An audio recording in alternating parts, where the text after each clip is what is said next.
দেশে এলো 50 লাখ টিকা। পরীক্ষণের পর দেয়া হবে সারা দেশে। নিবন্ধন শুরু 27 জানুয়ারি। পিকে হালদার সহ 33 জনের বিরুদ্ধে মামলা। 2 সহযোগী 5 দিনের রিমান্ডে। অবন্তিকাকে জিজ্ঞাসাবাদ। জাহাজ উন্নয়ন নীতিমালা মন্ত্রিসভায় অনুমোদন। 2025 সাল নাগাদ $400 কোটি রপ্তানির লক্ষ্যমাত্রা। দুর্ব্যবহারের ঘটনায় কুষ্টিয়ায় এসপির নিঃশর্ত ক্ষমা প্রার্থনা। দেশ যেন পুলিশি রাষ্ট্রে পরিণত না হয় সতর্ক করলেন হাইকোর্ট। টাইগারদের 298 রানের টার্গেট তাড়া করছে ক্যারিবীয়রা। উইকেট খুইয়ে চাপে ওয়েস্ট ইন্ডিজ।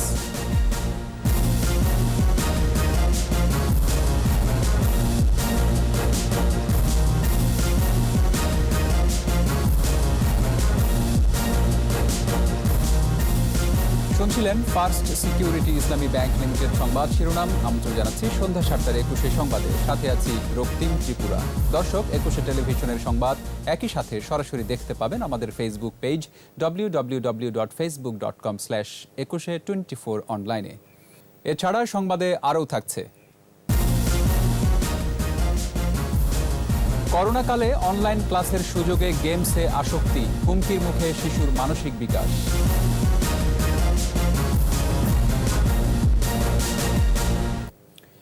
এসেছে সরকারের কেনা অক্সফোর্ড অ্যাস্ট্রাজেনেকার টিকার 50 লাখ ডোজের প্রথম চালান। সকালে সেরাম ইনস্টিটিউট থেকে এয়ার ইন্ডিয়ার একটি বিমানে ঢাকায় পৌঁছায় টিকা।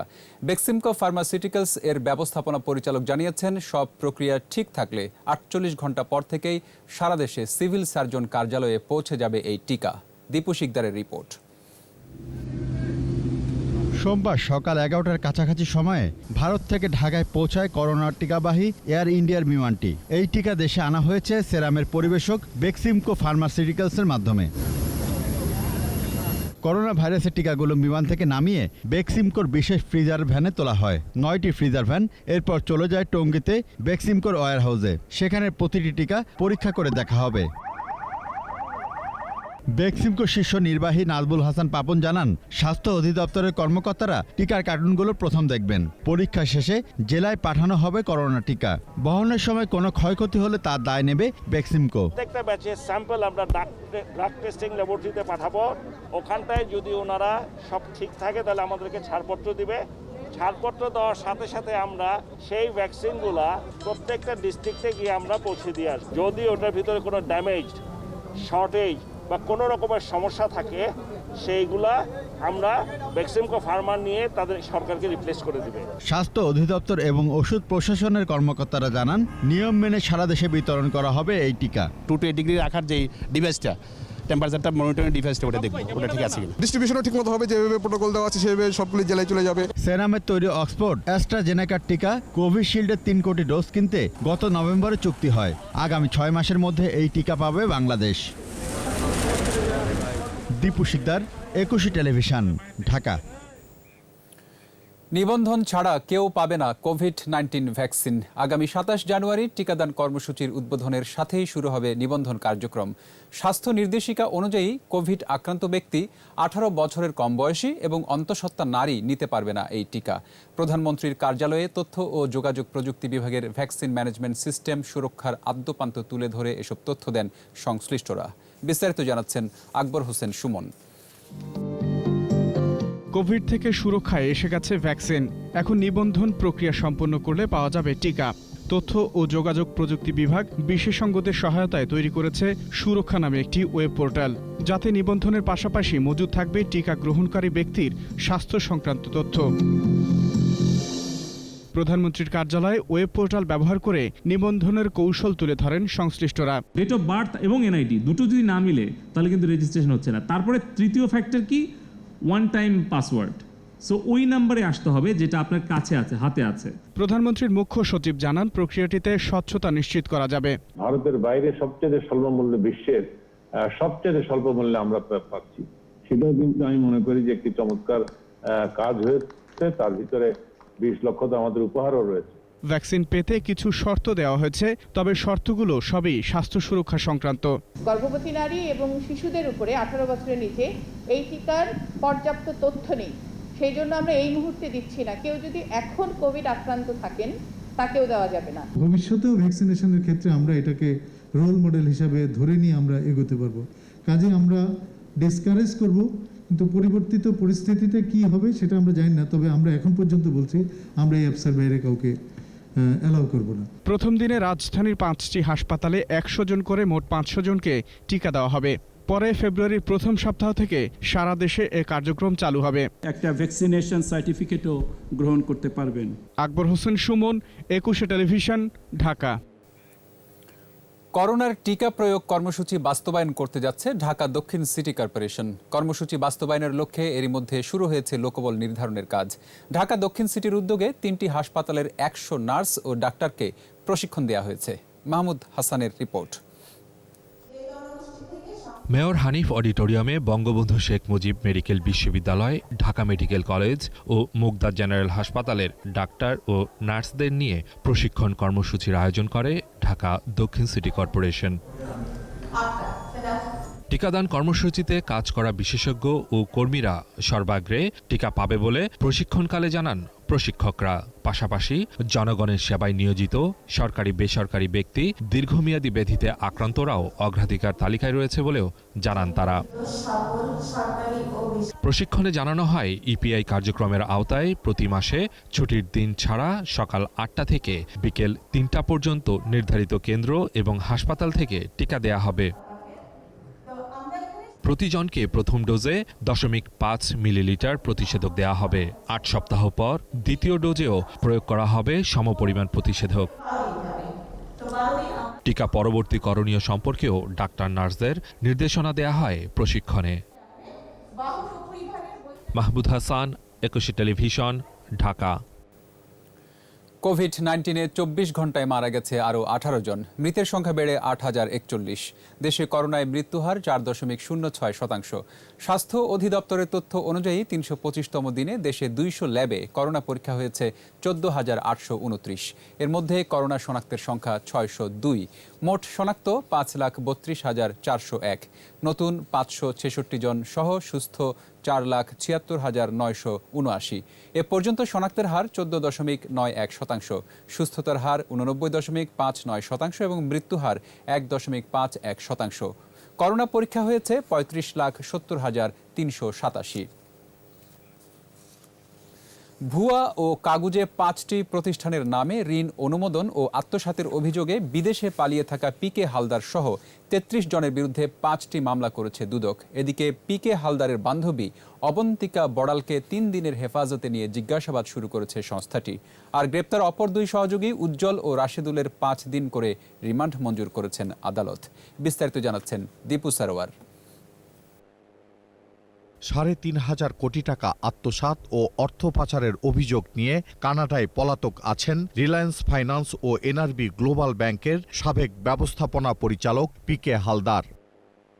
আলোচিত এই অর্থ পাচারকারী ও তার 32 সহযোগীর বিরুদ্ধে দুর্নীতি দমন কমিশন দুদকের সমন্বিত জেলা কার্যালয় ঢাকা 1-এ 5টি মামলা হয়েছে।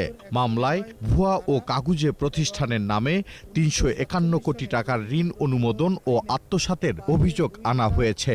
আনান কেমিক্যাল লিমিটেড এর নামে 70 কোটি 82 লক্ষ টাকা, সুদাখা প্রপার্টিস লিমিটেডের নামে 69 কোটি 80 লক্ষ টাকা, মেসার্স বর্ন এর নামে 66 কোটি 98 লক্ষ টাকা, রহমান কেমিক্যালস লিমিটেডের নামে 54 কোটি 55 লক্ষ টাকা, মুন এন্টারপ্রাইজের নামে 83 কোটি 84 লক্ষ টাকা, মোট 350 কোটি 99 লক্ষ টাকা আত্মসাৎ ও মানি লন্ডারিংয়ের অভিযোগে মামলা 5টি দায়ের হয়েছে। এদিকে পিকে হালদারের অর্থ পাচারের সহযোগী তার বান্ধবী অবন্তিকা বড়ালকে 3 দিনের হেফাজতে নিয়ে জিজ্ঞাসাবাদ শুরু করেছে দুদক। জিজ্ঞাসাবাদের জন্য সোমবার দুপুরে অবন্তিকাকে কাশিমপুর কারাগার থেকে বিশেষ নিরাপত্তায় রাজধানীর সেগুন বাগিচায় দুদকের প্রধান কার্যালয়ে নিয়ে আসা হয়। রোববার গ্রেপ্তার হন পিকে হালদারের আরও 2 সহযোগী পিপুলস লিজিংয়ের সাবেক চেয়ারম্যান উজ্জ্বল কুমার নন্দী ও ইন্টারন্যাশনাল লিজিংয়ের সাবেক এমডি রাশেদুল হক। সোমবার তাদের আদালতে হাজির করে রিমান্ড আবেদন করা হলে 5 দিন করে রিমান্ড মঞ্জুর করেন আদালত। কানাডায় পালিয়ে থাকা পিকে হালদারকে গ্রেপ্তারে ইতিমধ্যে ইন্টারপোলের মাধ্যমে রেড নোটিশ জারি করা হয়েছে। তার মা লীলাবতী হালদার সহ 25 জনের বিরুদ্ধে দেশ থেকে নিষেধাজ্ঞা দিয়েছেন হাইকোর্ট। দীপু সারোয়ার, 21 টেলিভিশন, ঢাকা। 2025 সালের মধ্যে $4 বিলিয়ন রপ্তানি লক্ষ্যমাত্রা সামনে রেখে জাহাজ নির্মাণ শিল্প উন্নয়ন নীতিমালার খসড়ার অনুমোদন দিয়েছে মন্ত্রিসভা। এছাড়া পর্যটন অপারেটর ও ট্যুর আইন 2020 এর খসড়ার চূড়ান্ত অনুমোদনও দেওয়া হয় মন্ত্রিসভার বৈঠকে। বাকিটা জানাচ্ছেন তৌহিদুর রহমান। প্রধানমন্ত্রী শেখ হাসিনার সভাপতিত্বে মন্ত্রিসভার নিয়মিত বৈঠক। এতে চূড়ান্ত অনুমোদন পায় বাংলাদেশ ট্যুর অপারেটর ও ট্যুর গাইড সম্পর্কিত আইনের খসড়া। এছাড়া শিল্প প্রতিষ্ঠানে দুর্ঘটনা এড়াতে বয়লার আইন 2020-এর খসড়ায়ও নীতিগত অনুমোদন দেয় মন্ত্রিসভা। 2041 সালের মধ্যে উন্নত বাংলাদেশ গড়তে নৌ পরিবহন খাতের ব্যাপক উন্নয়ন করতে চায় সরকার। এ লক্ষ্যে জাহাজ নির্মাণ শিল্পকে এগিয়ে নিতে খসড়ার নীতিমালার অনুমোদন দেয় মন্ত্রিসভা। দেশীয় জাহাজ উৎপাদনের সক্ষমতা অর্জন, দেশের জাহাজ নির্মাণ শিল্পকে বিশ্ব জাহাজ নির্মাণ শিল্পের উপযুক্ত অংশীদার হিসেবে গড়ে তোলা। নীতিমালা বাস্তবায়নের মধ্য দিয়ে বছরে 2025 সালের মধ্যে অন্তত $4 বিলিয়ন জাহাজ রপ্তানির আশা করছে সরকার। জাহাজ শিল্পের উন্নয়নে সহজ শর্তে ঋণ সহ বেসরকারি উদ্যোক্তাদের বিশেষ সহায়তা দেওয়া হবে বলে জানান মন্ত্রিপরিষদ সচিব। অধিক কর্মসংস্থান সৃষ্টি, আমদানি নির্ভরতা হ্রাস, রপ্তানি আয় বৃদ্ধিকরণ সহ জাহাজ নির্মাণ শিল্পের টেকসই বিকাশ ত্বরান্বিত করার জন্য শিল্প মন্ত্রণালয়ের উদ্যোগে একটি সময়োপযোগী কর্মপরিকল্পনা সহ জাহাজ নির্মাণ শিল্প উন্নয়ন 2020-এর খসড়া ও বাংলা ইংরেজি প্রণয়ন করা হয়েছে। এছাড়া সরকারি কর্পোরেশন আইন প্রণয়নের বিষয়ে মন্ত্রিসভায় গঠিত কমিটি পুনর্গঠনের প্রস্তাবের অনুমোদন দেওয়া হয় বৈঠকে। দায়িত্ব, কর্তব্য এগুলো যেন একটা সিমিলারিটিস থাকে। তৌহিদুর রহমান, 21 টেলিভিশন, ঢাকা। কুষ্টিয়ার ভেড়ামারা পৌরসভা নির্বাচনে জ্যেষ্ঠ বিচারিক হাকিমের সাথে অসৌজন্যমূলক আচরণের জন্য অনুতাপ প্রকাশ করে নিঃশর্ত ক্ষমা চেয়েছেন জেলার police super SM Tanvir Arafat. হাইকোর্টের তলবে হাজির হয়ে সোমবার তিনি আইনজীবীদের মাধ্যমে আদালতের কাছে ক্ষমা প্রার্থনা করেন। বিচারপতি মামনুন রহমান ও বিচারপতি খিজির হায়াতের ভার্চুয়াল বেঞ্চ পুলিশ সুপারকে ব্যক্তিগত হাজিরা থেকে অব্যাহতি দিয়ে আগামী 17 ফেব্রুয়ারি পরবর্তী শুনানির তারিখ রেখেছেন। বিস্তারিত জানাচ্ছেন শাকেরা আরজু। নির্বাচনী দায়িত্ব পালনের সময় কুষ্টিয়ার একজন বিচারকের সঙ্গে এসপির অসৌজন্যমূলক আচরণে দেশব্যাপী শুরু হয় আলোচনা সমালোচনা। এমন আচরণে হাইকোর্ট বেঞ্চ স্বতঃপ্রণোদিত হয়ে এসপিকে তলব করেন। সোমবার হাজির হয়ে আচরণের জন্য অনুতাপ প্রকাশ করে নিঃশর্ত ক্ষমা চেয়েছেন police super SM Tanvir Arafat. শুনানির পুরো সময় দাঁড়িয়ে থাকেন পুলিশ সুপার। প্রতিবেদনে তিনি জানান, ঘটনার দিন ম্যাজিস্ট্রেটকে তিনি চিনতে পারেননি, তাই অনিচ্ছাকৃত ভুল হয়েছে। ভবিষ্যতে তিনি দায়িত্ব পালনে আরও সতর্ক হবেন বলে উল্লেখ করেন। উনি নিঃশর্ত ক্ষমা চান, উনার দরখাস্তটি মঞ্জুর করেন এবং পরবর্তী আদেশের জন্য 17/2/2021 ধার্য করেন। শুনানির এক পর্যায়ে হাইকোর্ট বেঞ্চ পুলিশ সুপারকে বলেন, কারো জন্য ভীতিকর না হয়ে তাদের কর্মকাণ্ডে মানুষের বন্ধু হতে হবে। পরে আদেশে পুলিশ সুপারকে সতর্ক করেন হাইকোর্ট। কোনোভাবেই এমন কোনো কিছু না করেন যাতে জনগণ তাদেরকে ভয় পায়, এবং উনি খুব ক্লিয়ারলি একটা ওয়ার্ড ইউজ করেছেন যে আমরা যে পুলিশ স্টেটে যেন বসবাস করছি এইরকম কোনো ফিলিংস যেন কোথাও কোনোদিন না দেওয়া হয়। ঘটনার দিন এসপির দুর্ব্যবহার দেখে ফেলা প্রিজাইডিং অফিসারকে নিরাপত্তার নির্দেশ দেন হাইকোর্ট। এলাকার যত সাংবাদিকরা আছেন বা সংবাদকর্মীরা আছেন যারা ওখানে কাজ করছেন, তাদের কাউকে যেন হয়রানি করা না হয়, তাদেরকে যেন কোনো রকমের হ্যারাসমেন্টের শিকার করা না হয় এই ঘটনার প্রেক্ষিতে। কারণ প্রতিহিংসা পরায়ণ হয়ে অনেক কিছুই করা যেতে পারে, এবং এসপি সাহেব সে আন্ডারটেকিং দিয়ে গিয়েছেন। গত 16 জানুয়ারি ভেড়ামারা পৌরসভা নির্বাচনে দায়িত্ব পালন করার সময় জ্যেষ্ঠ বিচারিক হাকিম মোহাম্মদ মহসিন হাসানের সঙ্গে অসৌজন্যমূলক আচরণের অভিযোগের বিষয়ে ব্যাখ্যা দিতে গত 20 জানুয়ারি পুলিশ সুপার SM তানভীর আরাফাতকে তলব করেন উচ্চ আদালত। শাকেরা আরজু, 21 টেলিভিশন, ঢাকা। নিচ্ছি প্রিমিয়ার ব্যাংক লিমিটেড সংবাদ বিরতি। নো মাস্ক নো সার্ভিস বিধি মেনে চলুন, সুস্থ থাকুন। যখন ফিরছি তখন অন্যান্য খবরের সঙ্গে আরও থাকছে। চট্টগ্রাম সিটি নির্বাচনে চলছে শেষ মুহূর্তের প্রচার, নিরাপত্তা জোরদার, কাল কেন্দ্রে যাবে ব্যালট বাক্স। 6 মাসে রাজস্ব আদায় 1,10,000 কোটি টাকা, সন্তোষজনক বলছে NBR। আবারও আমন্ত্রণ সন্ধ্যা 7:21 সংবাদে। শেষ মুহূর্তে পাল্টাপাল্টি অভিযোগে কিছুটা উত্তাপ ছড়ালেও চট্টগ্রাম মহানগরে এখন নির্বাচনী উৎসবের আমেজ। এরই মধ্যে কেন্দ্রে কেন্দ্রে অনুষ্ঠিত হলো ইভিএমে ভোট দেওয়ার মহড়া। মঙ্গলবার থেকে কেন্দ্রে পাঠানো শুরু হবে নির্বাচনী সরঞ্জাম। সব মিলিয়ে ভোট গ্রহণের সকল প্রস্তুতি শেষ করেছে নির্বাচন কমিশন। এদিকে অপ্রীতিকর ঘটনা এড়াতে নগরীতে টহল দিচ্ছে আইনশৃঙ্খলা রক্ষাকারী বাহিনীর সদস্যরা। ইফরাজ নূর এবং বিপ্লব মজুমদারের ক্যামেরায় চট্টগ্রাম থেকে রিপোর্ট করছেন হাসান ফেরদৌস। একদিন পর অনুষ্ঠিত হবে চট্টগ্রাম সিটি কর্পোরেশনের নির্বাচন। এরই মধ্যেই চট্টগ্রামে পৌঁছেছে নির্বাচনী সরঞ্জাম। এম এ আজিজ স্টেডিয়াম সংলগ্ন জিমনেশিয়াম থেকে নির্বাচনী সরঞ্জাম যাবে কেন্দ্রগুলোতে। মক ভোটিংও শেষ করেছে নির্বাচন কমিশন। সব মিলিয়ে চট্টগ্রাম মহানগরে এখন নির্বাচনী উৎসবের আমেজ। শেষ সময়ে এসে পাল্টাপাল্টি অভিযোগ আওয়ামী লীগ ও বিএনপির। নির্বাচনের পরিবেশকে অস্থিতিশীল করতে ষড়যন্ত্র হচ্ছে বলে অভিযোগ আওয়ামী লীগের। সন্ত্রাসীদের জড়ো করে নির্বাচনের দিন, নির্বাচনের আগের থেকে একটি ভীতিকর পরিবেশ সৃষ্টি করার চেষ্টা করছেন। জনগণ হচ্ছে আমাদের ক্ষমতার উৎস, বন্দুকের নল নয়। বিএনপি ক্ষমতার উৎস, বন্দুকের নল। নেতাকর্মীদের বিরুদ্ধে মিথ্যা মামলা দিয়ে গ্রেপ্তার করা হচ্ছে বলে অভিযোগ করেছে বিএনপি। যারা এজেন্ট থাকে তাদেরকে কালকে বিনা কারণে ধরে নিয়ে গেছে, এখনো মামলা দেওয়ার পাইতারা চলছে। রিটার্নিং অফিসার জানিয়েছেন, ফৌজদারি অপরাধে অভিযুক্তদের গ্রেপ্তার করা হচ্ছে। কোনো নিরপরাধ ব্যক্তি যাতে হয়রানির শিকার না হয় সেদিকে দৃষ্টি রাখতে আইনশৃঙ্খলা বাহিনীকে নির্দেশনা দেওয়া হচ্ছে বলেও জানান তিনি। নির্বাচনকে কেন্দ্র করে সাংঘর্ষিক ঘটনা করেছে এরকম ফৌজদারি অপরাধে কেউ যদি আসামি হয়ে থাকে তাহলে নিশ্চয়ই তাদেরকেও আইনশৃঙ্খলা বাহিনী আইনের আওতায় নিয়ে আসবে। সেটা বলেছেন গণগ্রেপ্তার, আসলে এরকম গণগ্রেপ্তারের কোনো ঘটনা এখানে ঘটেনি। অপ্রীতিকর ঘটনা এড়াতে নগরীতে মোতায়েন করা হচ্ছে বিজিবি সদস্যদের। প্রস্তুত রাখা হচ্ছে স্ট্রাইকিং ফোর্স হিসেবে আইনশৃঙ্খলা রক্ষা বাহিনীর 10,000-এর বেশি সদস্য। হাসান ফেরদৌস, 21 টেলিভিশন, চট্টগ্রাম। চট্টগ্রাম সিটি নির্বাচনে প্রচারণার সর্বশেষ অবস্থা জানাচ্ছেন সহকর্মী হাসান ফেরদৌস। সিটি নির্বাচনকে কেন্দ্র করেই চট্টগ্রাম ছিল সকাল থেকে উৎসব মুখর। আজ মধ্যরাত থেকে শেষ হয়ে যাচ্ছে নির্বাচনী প্রচারণা। এ মাসের 8 তারিখে শুরু হয়েছিল নির্বাচনী প্রচারণা। প্রতিদ্বন্দ্বী প্রার্থীরা দুপুর থেকে বিভিন্ন স্থানে সভা করেছেন, সমাবেশ করেছেন। ভোটারদেরকে আকৃষ্ট করার চেষ্টা করেছেন, যাতে তাদের প্রতিশ্রুতি তুলে ধরেছেন। ভোটাররা যাতে ভোট কেন্দ্রে যায় সেই জন্য তারা আহ্বান জানিয়েছেন। নির্বাচন অবাধ এবং নিরপেক্ষ করতে ইতিমধ্যে নির্বাচন কমিশন সকল আয়োজন সম্পূর্ণ করেছে। শহর জুড়ে নিরাপত্তা বাহিনী, বিজিবি সহ সমস্ত আইনশৃঙ্খলা বাহিনীর টহল জোরদার করা হচ্ছে। অপ্রীতিকর ঘটনা এড়াতে স্ট্রাইকিং ফোর্স হিসেবে রাখা হচ্ছে আইনশৃঙ্খলা রক্ষাকারী বাহিনীকে। নির্বাচনী কেন্দ্রগুলোতে 76 জন ম্যাজিস্ট্রেটের নেতৃত্বে এই ভ্রাম্যমাণ টিম করা হচ্ছে।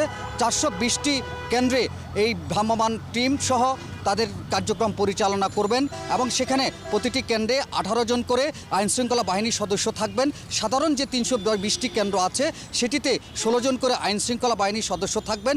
সব মিলিয়ে ভোটাররা যাতে নির্বিঘ্নে তাদের ভোটাধিকার প্রয়োগ করতে পারে এমন পরিবেশ তারা তৈরি করছেন বলে নির্বাচন কমিশন জানিয়েছেন এবং শান্তিপূর্ণভাবে অবাধ, নিরপেক্ষ, সুষ্ঠু নির্বাচন হবে বলে নির্বাচন কমিশন আশা করছে। এ ছিল আমার কাছে চট্টগ্রাম সিটি কর্পোরেশন নির্বাচনের সর্বশেষ খবর। চট্টগ্রাম থেকে হাসান ফেরদৌস। বিএনপি মানুষ হত্যা, সন্ত্রাস আর দুর্নীতির পৃষ্ঠপোষকতার রাজনীতি করে, এমন মন্তব্য আওয়ামী লীগের সাধারণ সম্পাদক ওবায়দুল কাদেরের।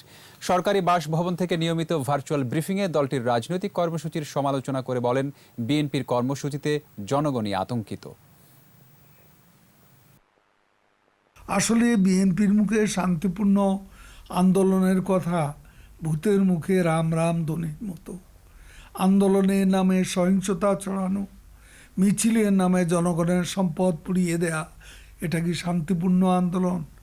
যা মানুষ হত্যার রাজনীতি করে, যারা সন্ত্রাস আর দুর্নীতির পৃষ্ঠপোষকতা করে, মুক্তিযুদ্ধের চেতনা বিরোধী ধারাকে তোষণ করে, তারা শান্তিপূর্ণ আন্দোলন করবে বলে এদেশের মানুষ বিশ্বাস করে না। বাংলাদেশ ট্রাভেল এজেন্সি নিবন্ধন ও নিয়ন্ত্রণ সংশোধন বিল 2021 সংসদে পাশ হয়েছে। একাদশ জাতীয় সংসদের চলতি অধিবেশনের আইন প্রণয়ন কার্যাবলীতে বেসামরিক বিমান পরিবহন ও পর্যটন মন্ত্রণালয় থেকে উত্থাপন করা হয় বিলটি।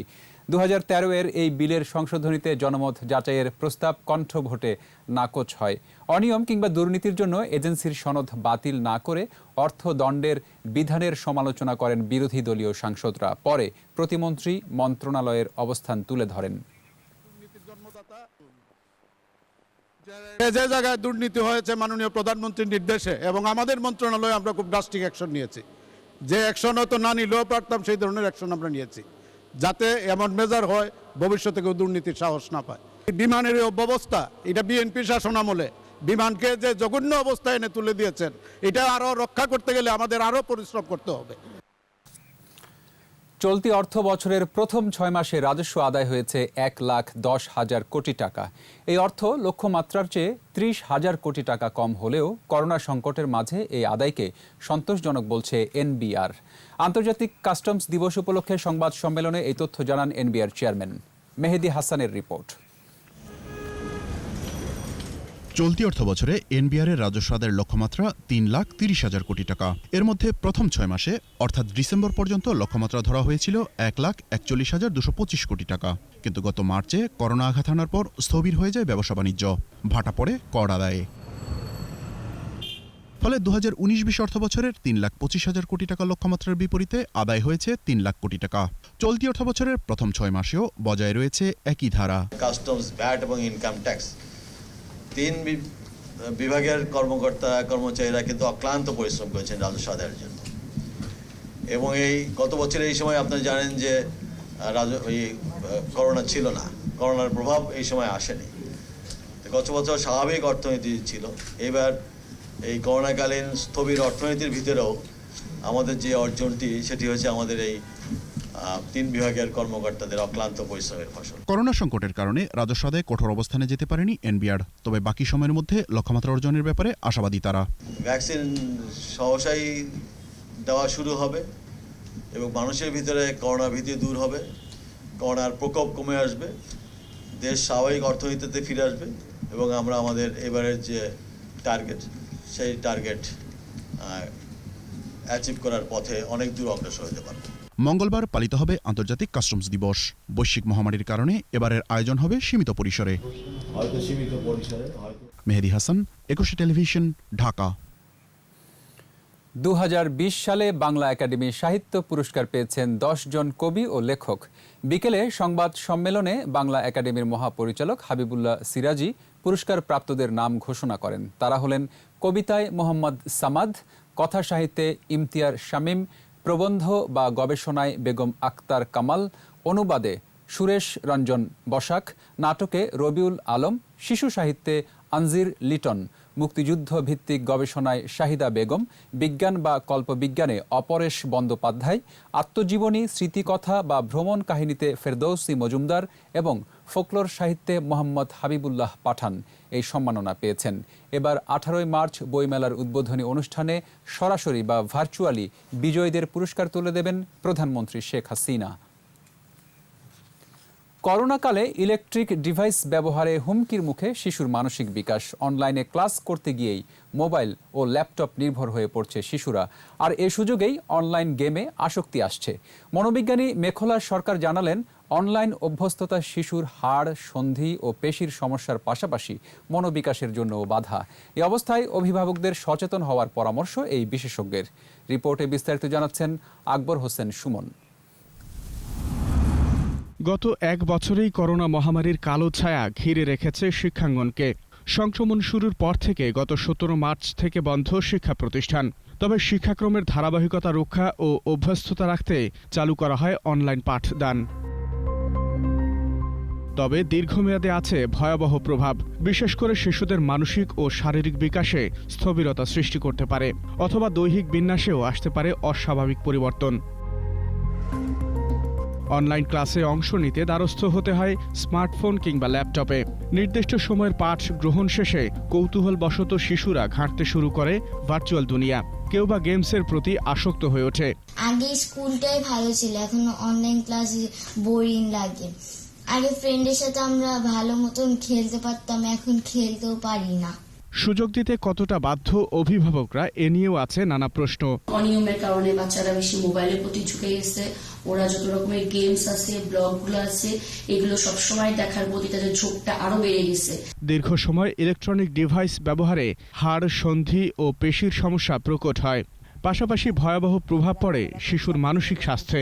একটা হলো অনলাইন গেম অ্যাডিকশন, এটা খুব হচ্ছে। বাচ্চাদের মধ্যে ইরিটেবিলিটি, কনসেন্ট্রেশন কম হওয়া, এটা অনেকখানি বেশি হচ্ছে।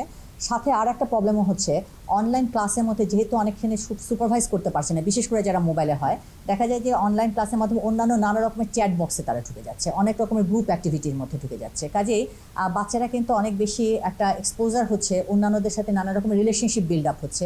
শিশুর সহজাত কৌতূহল থেকে সৃষ্ট জটিলতা দীর্ঘমেয়াদী হলে অনিশ্চিত ভবিষ্যতের আশঙ্কা আছে। তাই অভিভাবকদের সচেতনতায় বেশ কিছু পরামর্শ দিলেন এই বিশেষজ্ঞ। বিশেষ করে এটা আমাদের বেশি রিস্ক দেখা যায় যে কিশোরীদের মধ্যে, কারণ তাদের এই সময়টা যেহেতু এক্সপ্লোর করার প্রবণতাটা বেশি, নানা বিষয়ে তাদের কৌতূহল হয়, জানতে চায়। কাজে এটা কিন্তু একটা নানা জায়গায় ডাইভার্টেড হওয়ার জায়গা আছে। কাজে সুপারভিশন কিন্তু মাস্ট, এটা অবশ্যই হলো অভিভাবকের সুপারভাইজ করতে হবে। এবং আমি প্রত্যেকটা অভিভাবককে অনুরোধ করব যেন মোবাইল ডিভাইসটা না দিয়ে তারা অন্তত ল্যাপটপ বা সবচেয়ে ভালো হলো ডেস্কটপ ইউজ করা, এবং এটা must be in open space. শিশুর সঠিক দেহবিন্যাস ও সুস্থ মানসিক বিকাশে কমাতে হবে ডিভাইস নির্ভরতা। পৌঁছাবে তাদের হাতে। আকবর হোসেন সুমন, 21 টেলিভিশন, ঢাকা। নিচ্ছি প্রিমিয়ার ব্যাংক লিমিটেড সংবাদ বিরতি। নো মাস্ক নো সার্ভিস বিধি মেনে চলুন, সুস্থ থাকুন। যখন ফিরছি তখন অন্যান্য খবরের সঙ্গে আরও থাকছে। চীনের শ্রমঘন শিল্প কারখানা বাংলাদেশে স্থানান্তরের আহ্বান পরিকল্পনা মন্ত্রীর। আবারও আমন্ত্রণ সন্ধ্যা 7:21 সংবাদে।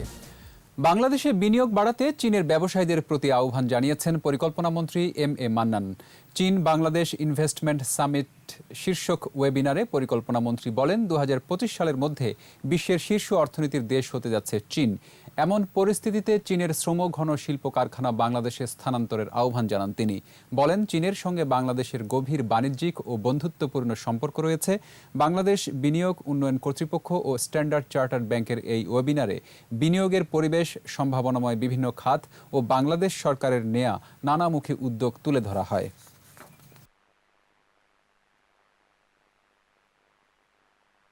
In Bangladesh, at this moment, we are very well poised in respect of labor-intensive industries, and I think the China moving into upper areas of technology, they would like to shift some of their investments to countries like ours, particularly to investors from a friendly country like China, can be sort of good attractions for investors here in Bangladesh. এবার social ইসলামী bank limited বাণিজ্য সংবাদ।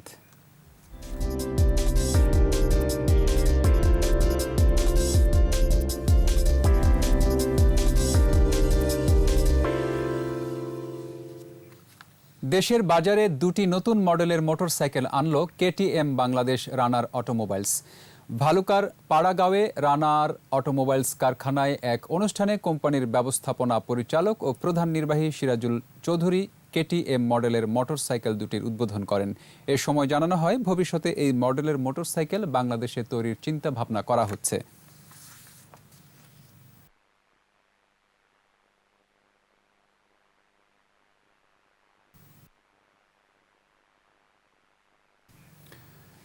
ক্ষুদ্র উদ্যোক্তাদের কাছে পণ্য পৌঁছাতে SME deal চালু করেছে দেশের অন্যতম ডিজিটাল মার্কেটপ্লেস ই-ভ্যালি। ই-ভ্যালির প্রধান কার্যালয়ে আয়োজিত সংবাদ সম্মেলনে এ সম্পর্কে বিস্তারিত জানান প্রতিষ্ঠানটির বাণিজ্যিক বিভাগের প্রধান সাজ্জাদ আলম। বলেন, এর মাধ্যমে ই-ভ্যালির প্ল্যাটফর্মে অন্তর্ভুক্ত পণ্য উৎপাদকের কাছ থেকে পাইকারি ও খুচরা ব্যবসায়ী এবং ক্ষুদ্র ও মাঝারি শিল্প উদ্যোক্তারা সরাসরি অর্ডার করতে পারবেন। আর অর্ডার করা পণ্য যথাসময়ে ব্যবসায়ীদের দোরগোড়ায় পৌঁছে দেওয়ার বিষয়টি নিশ্চিত করবে ই-ভ্যালি। অনুষ্ঠানে উপস্থিত ছিলেন A2I ICT division e commerce বিভাগের প্রধান রেজওয়ানুল হক জামি, ই-ভ্যালির নির্বাহী পরিচালক এহসান সরওয়ার চৌধুরী সহ আরও অনেকে। আর এরই সাথে শেষ করছি সন্ধ্যা 7:21 সংবাদ। যাবার আগে ফার্স্ট সিকিউরিটি ইসলামী ব্যাংক লিমিটেড সংবাদ শিরোনামগুলো আরও একবার। দেশে এলো 50 লাখ টিকা পরীক্ষণের পর দেয়া হবে সারা দেশে, নিবন্ধন শুরু 27 জানুয়ারি। পিকে হালদার সহ 33 জনের বিরুদ্ধে মামলা, 2 সহযোগী 5 দিনের রিমান্ডে, অবন্তিকাকে জিজ্ঞাসাবাদ। জাহাজ উন্নয়ন নীতিমালা মন্ত্রিসভায় অনুমোদন, 2025 সাল নাগাদ $400 কোটি রপ্তানির লক্ষ্যমাত্রা। দুর্ব্যবহারের ঘটনায় কুষ্টিয়ায় এসপির নিঃশর্ত ক্ষমা প্রার্থনা, দেশ যেন পুলিশি রাষ্ট্রে পরিণত না হয় সতর্ক করলেন হাইকোর্ট। ওয়েস্ট ইন্ডিজকে টাইগারদের হোয়াইট ওয়াশ, শেষ ম্যাচে 120 রানের হার ক্যারিবীয়দের।